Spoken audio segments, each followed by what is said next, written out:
ГСП онлайн. Городские новости сейчас.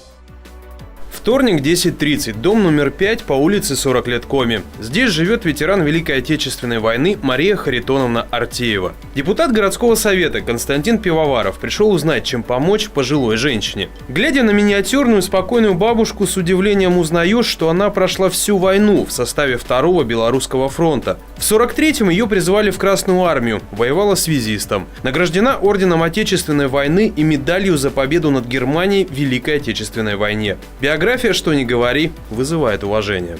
Я люблю своих родителей. Через эту любовь передается любовь ко всем старикам. А тем более огромное уважение тем, кто участвовал в Великой Отечественной войне. Поэтому она идет от души, от сердца.